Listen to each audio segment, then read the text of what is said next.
Merci beaucoup. Communiqué numéro 2026-001 du gouvernement de la transition.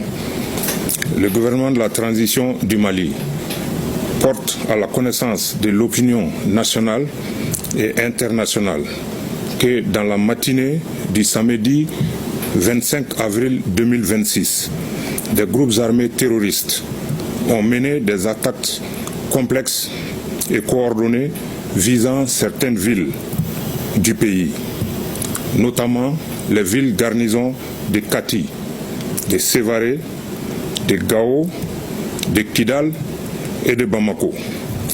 Ces attaques terroristes ont malheureusement fait 16 blessés, dont des civils et des militaires, pris en charge par les structures médicales et des dégâts matériels limités. Grâce à la promptitude, au professionnalisme et à la détermination des forces armées et de sécurité maliennes, ces offensives ont été maîtrisées, plusieurs terroristes neutralisés et le dessein funeste des groupes armés terroristes a été mis en échec. À l'heure actuelle, la situation est totalement sous contrôle dans l'ensemble des localités concernées. Son Excellence, le général d'armée Assimi Goïta, président de la transition, chef de l'État, chef suprême des armées, le gouvernement de la transition et l'ensemble du peuple malien saluent la promptitude de l'engagement des forces armées et de sécurité, ainsi que leur patriotisme exemplaire et leur détermination sans faille à défendre la nation et à protéger les populations.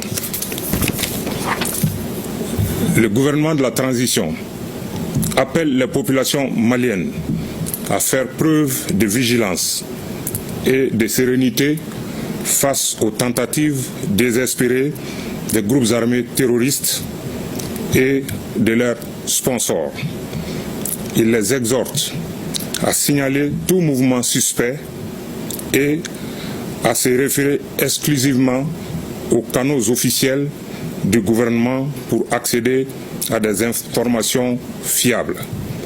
Le gouvernement de la transition condamne avec la plus grande énergie ces actes terroristes lâches et rassure les populations que le sacrifice ultime consenti par les dignes fils de la nation ne sera pas vain. Toutes les dispositions sont en cours afin de traquer et traduire en justice les auteurs, complices et commanditaires de ces actes ignobles.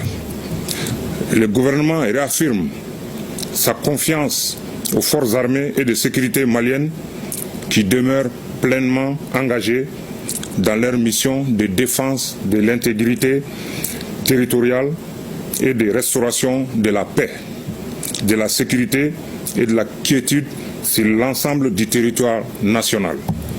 Que Dieu bénisse le Mali et préserve les Maliens.